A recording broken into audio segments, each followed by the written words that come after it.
अरे मालिनी जी कह रहे हैं इनके नाम का तो शो भी आता है।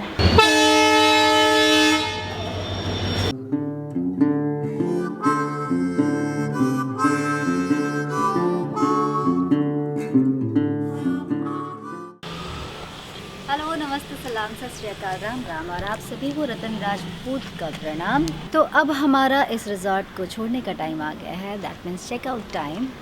अब हम यहाँ से कहीं और दूसरे ठिकाने पर आपको मिलेंगे, लेकिन जाते जाते छोटी सी बातचीत नाश्ते पे कर लेते हैं। आ जाओ, और थोड़ा सा ये जगह भी देख लो, क्योंकि जब आप गोवा में आओगे तो बहुत सारी जगह मिलेंगी आपको देखने के लिए। लेकिन आप अगर चाहते हो कि गोवा आओ और टाइम ज़्यादा खर्च ना करो प्रॉपर्टीज़ ढूंढने में, तो आप इस जगह पे आ सकते हो। ये साउथ गोवा में है, small place but nice and clean place.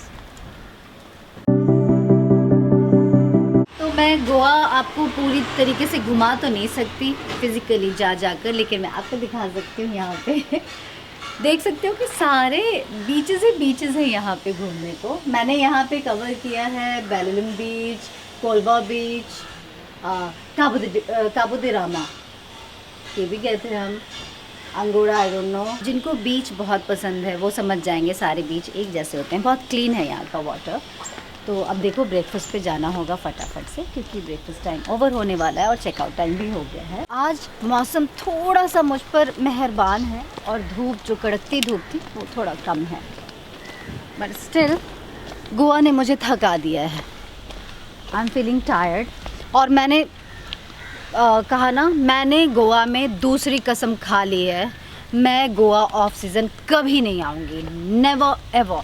यहाँ सीज़न में ही आना, वरना घूमने का मज़ा ख़त्म हो जाएगा, कुछ आएगा ही नहीं, मज़ा लगेगा क्यों आ गए हैं, सिर्फ बाइक राइड ही करते रहोगे और सन टैन होता रहेगा। तो सीज़न पे ही आना, दूसरी कसम।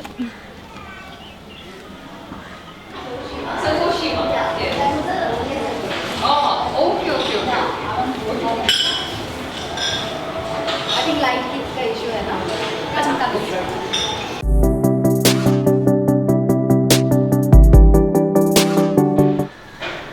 Nice no.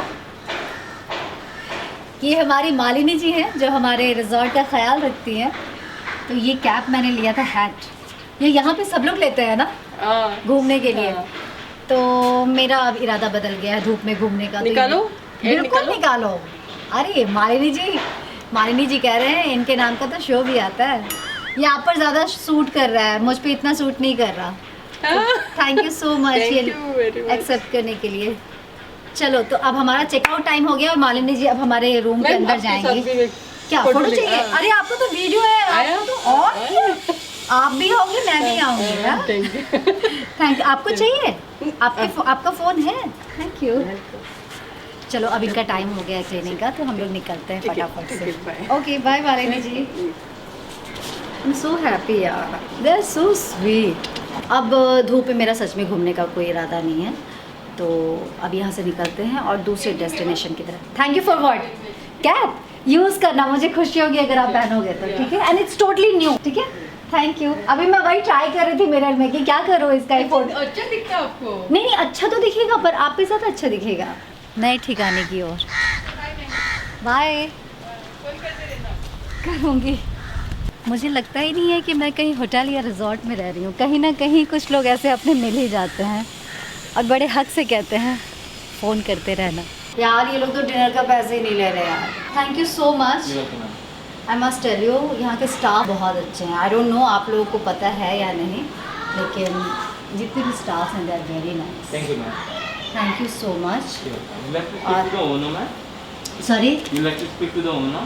Una? Yeah, Yeah, yes, of course. She is a lady. She's a lady, Yeah, right? she's a lady. Beautiful place. And अगर आप यहाँ आ रहे हैं और बहुत ज़्यादा गोवा में नहीं भटकना चाहते तो साउथ गोवा में it's a nice place. Hi, Nice to meet you. Nice to meet you. I heard that you I had a small dinner party yesterday. It How was wonderful. It was wonderful. Thank you for coming to stay with us. Thank you. Can I see your face? मैंने देखा ही नहीं कि मैं मिली किससे। Oh, you're so pretty यार। Goan beauty. Okay fine, तो हम बैरामार से जा रहे हैं, चेकआउट टाइम हो चुका है। तो जाने से पहले बैरामार का एक छोटा सा टूर करा देते हैं, ताकि अगर आप आए तो आपको पता हो आने से पहले कि ये कैसी जगह है। यहाँ पे एक छोटा सा स्विमिंग पूल है जहाँ पे आप चिल कर सकते हैं। बेनोलम बीच के लिए आपको अंदर से ही रास्ता मिल जाएगा यहाँ से, और ये छोटे छोटे कॉटेजेस बने हुए हैं। ये जो जगह है ये रीज़नेबल जगह कही जाएगी।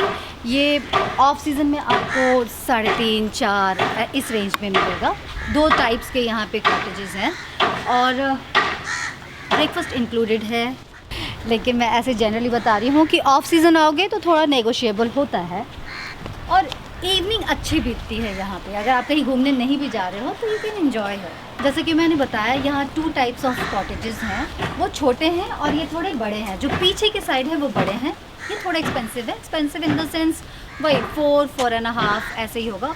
Depends on season. Again season का खेल है यहाँ पे। और कई लोग यहाँ पे वर्क फ्रॉम होम इंजॉय कर रहे हैं। मैंने देखा शाम को सब लोग लगे पड़े रहते हैं अपने छोटे छोटे कॉटेजेस से बाहर निकल कर। और अभी अगर आप ऑफ सीज़न में आ रहे हैं तो ये जगह अच्छी है क्योंकि शांत है, ज़्यादा भीड़ नहीं है। और मैं स्पेशली कोविड टाइम में ऐसी जगह ही एक्सप्लोर कर रही हूँ या ढूंढ रही हूँ जो थोड़ा भीड़ भड़ाके से दूर हो। तो मुझे ये प्लेस बहुत अच्छी लगी। Hello, good afternoon. I told you, यहाँ के स्टाफ रियली बहुत स्वीट और अच्छे हैं। Smiling people, happy people. यहाँ की ओनर एक लेडी हैं जिनको आपने अभी थोड़ी देर पहले देखा था। तो ये है, ये छोटा सा प्रॉपर्टी। छोटा है पर ब्यूटीफुल है। लेट्स गो, अब हमारे जाने का टाइम है। सी कितना ख्याल रखती हूँ मैं भटक भटक कर जगह ढूंढती हूँ और आप लोग को बताती हूँ ताकि आप लोग को थोड़ा कम भटकना पड़े। अगर आते हैं तो यहाँ आप ट्राई कर सकते हैं। हाँ, ये मेरे सुकून वाली जगह है। ये मुझे बहुत पसंद है यहाँ। आई होप मुझे आगे भी कुछ ऐसी जगह दिख जाए जहाँ मैं चिल कर सकूँ। जाना होगा, चलो, घड़ी है नहीं लेकिन टाइम लग रहा है। काश ऐसा हो कि घड़ी ना बांधो तो टाइम ही ना बढ़े, भागी।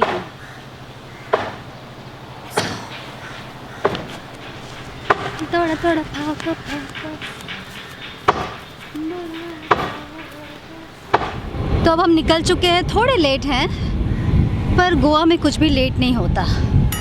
सब यहाँ पर लेट नाइट, लेट मॉर्निंग ऐसे ही शुरू होते हैं।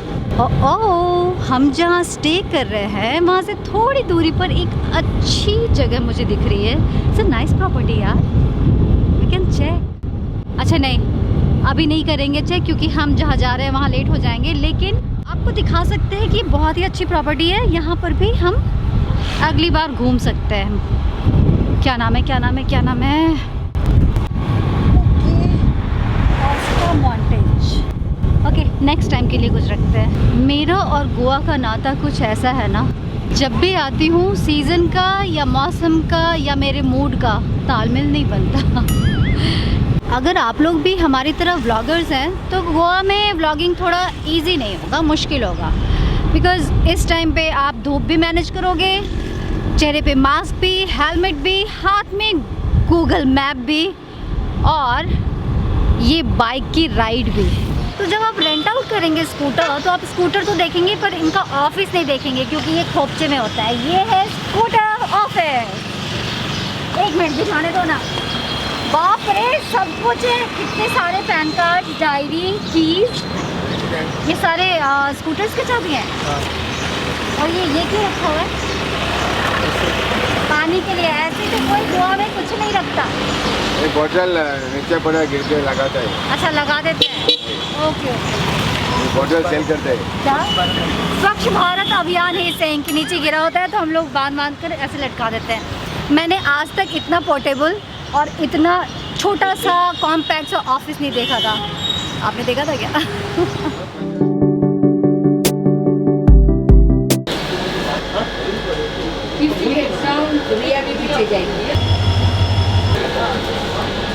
इस नल के पास मेरे साथ कांड हो गया। मैं डर गई थी यार।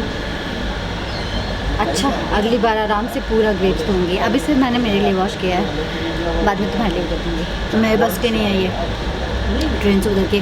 मुझे याद है यंग टाइम में पापा भी उतरते थे ना पानी वानी लाने, मैं डर जाती थी। पिछले स्टेशन पे मैंने हाफ ग्रेप्स वॉश किया था, डर के मारे भाग गई थी। अभी मैंने हाफ वॉश कर लिया है और ये एक्सपीरियंस फन है यार। मुझे बोलने दो ना।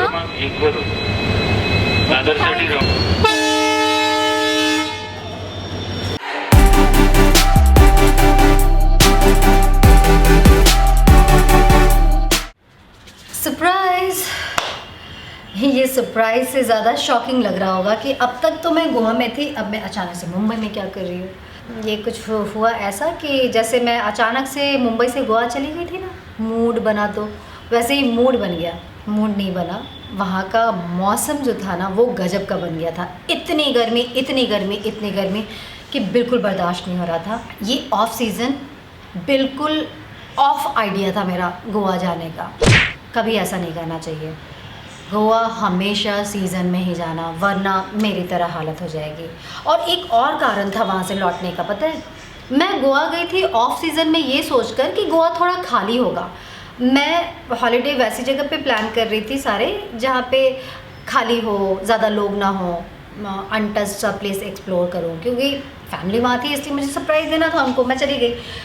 पर ऑफ सीज़न का जो एक ट्रेंड है ना कि ऑफ सीज़न में भीड़ नहीं होती है, ये गलत है। बहुत भीड़ थी, बहुत भीड़ थी। मेरे जैसे सोचने वाले बहुत सारे लोग थे जो छुट्टी मनाने इस मौसम में गए हुए थे। तो इस वजह से मुझे लगा कि ये सेफ़ भी नहीं है और मुझे मज़ा भी नहीं आता ऐसे घूमने में बहुत सारी भीड़ भाड़ में। तो इस वजह से मैंने सोचा कि घर वापस आ जाओ। और मैंने अचानक से पता सामान वामान रखा था और मैं सोच रही थी अब दूसरी जगह एक्सप्लोर करने जाऊँगी। बट दूसरी जगह एक्सप्लोर करते करते में हमने ट्रेन एक्सप्लोर कर लिया और ये एक्सप्लोर करना बहुत ही मज़ेदार था। आप लोग फ्लाई किए होंगे बहुत सारे लोग, I don't know by road भी गए होंगे, पर ट्रेन से गए हैं या नहीं। एक स्पेशल ट्रेन चलती है एसी चेयर कार, जिसमें 2 कंपार्टमेंट स्पेशल हैं जो कि आपको अलग एक्सपीरियंस देंगे, ऐसे जैसे यूरोप में घूम रहे हो। बहुत ही अच्छा कंपार्टमेंट था वो, तो मैंने वो बहुत इन्जॉय किया। और जब मैं लौट रही थी ना रास्ते से, तो मैं सारे कमेंट्स पढ़ रही थी और मैंने कहा हाय राम, अब मैं क्या करूँ। सारे लोगों ने अब कमेंट में बताना शुरू किया है कि मुझे गोवा कैसे और कहाँ कहाँ घूमना चाहिए, कौन कौन सी जगह है जो मुझे पसंद आएगी, मेरी टाइप की है। फिर मैंने सोचा कि कोई बात नहीं, कुछ अधूरा तो मैं हर शहर में छोड़ कर आती हूँ ताकि दोबारा से जाऊँ तो वो चाम बना रहे। तो गोवा का भी वही हाल होगा। पता नहीं क्यों गोवा के साथ मेरा तालमेल ही नहीं बैठता। ये भी कहना गलत होगा, तालमेल नहीं, मैं प्लान वे में नहीं जाती ना गोवा। यही कह सकते हैं गोवा में मुझे बुलावा नहीं है, बुलाता ही नहीं है गोवा। अब मैं तब तक गोवा नहीं जाऊंगी जब तक मुझे बुलावा नहीं आ जाता। और मुझे याद है कुछ लोगों ने तो जगह बताया है, पर कुछ लोगों ने मुझे पूरा प्लान करके भेजा है। डे 1 क्या घूमने का, डे 2 क्या करने का, डे 3 कहाँ जाने का। इट वॉज़ रियली इंटरेस्टिंग और यूज़फुल था वो, जो कि वेस्ट नहीं हुआ है मेरे लिए। वो सारे जो आपके सजेशंस हैं वो अगले ट्रिप में, यानी कि गोवा का जब मैं अगला ट्रिप करूँगी तब वो काम आने वाला है। So thank you so much उस सारे सजेशंस के लिए। और क्या करूँ, अब वापस आ गई हूँ और इतना थक गई हूँ कि मुझे चाहिए एक अच्छा सा रेस्ट और छोटा सा हॉलीडे। हॉलीडे के लिए मुंबई से गोवा गई और गोवा से आने के बाद हॉलीडे की ज़रूरत लग रही है मुझे। और फैक्ट है, बहुत टायर्ड हो गई हूँ मैं। इतना कभी भी मैं किसी वेकेशन से लौट कर टायर्ड नहीं फील करती, लेकिन इस बार हो रहा है। तो मैं सोच रही हूँ मैं 2-3 दिन की छुट्टी ले लूँ। Nope. मैं नहीं दिखूँगी 2-3 दिन। और देखो मैं बता कर जा रही हूँ तो कोई नाराज़ नहीं हो ना। और मैं 3 दिन के बाद एकदम फ्रेश होकर मिलूँगी, फिर बात करने का मज़ा भी अलग होता है ना। और तब तक 3 दिन में आप एक काम करो, हमारे पुराने वीडियोज़ देखो और हमसे बातचीत करते रहो, कमेंट बॉक्स में लिखते रहो कुछ कुछ। और एक बात, एक बहुत इम्पॉर्टेंट बात, हमारे YouTube चैनल का एनिवर्सरी आ रहा है। कब आ रहा है किसी को याद है या नहीं पता नहीं। मुझे याद है कि इसी टाइम पे इसे चिलचिलाती गर्मी में मैंने ये परिवार शुरू किया था और हिम्मत करके अपनी पर्सनल बातें दुनिया से शेयर करने लगी थी एक ऐसे प्लेटफॉर्म पे जहाँ कोई किसी को कुछ भी बोल सकता है, कुछ भी पूछ सकता है।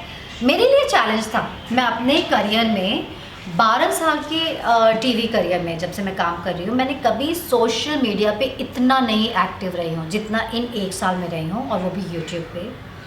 और ऐसा कोई भी मुझे लगता है स्पेशल ओकेजन नहीं है मेरे लाइफ का जो मैं आप लोगों से शेयर नहीं करती हूँ यूट्यूब पे इस दौरान 1 साल के बीच में। मेरे लिए तो बहुत खास है ये एनिवर्सरी, और आप लोग के लिए भी होगा क्योंकि आप लोग के बिना ये चैनल नहीं है, और मैं भी तो हूँ ना आप लोगों को जोड़ने वाली।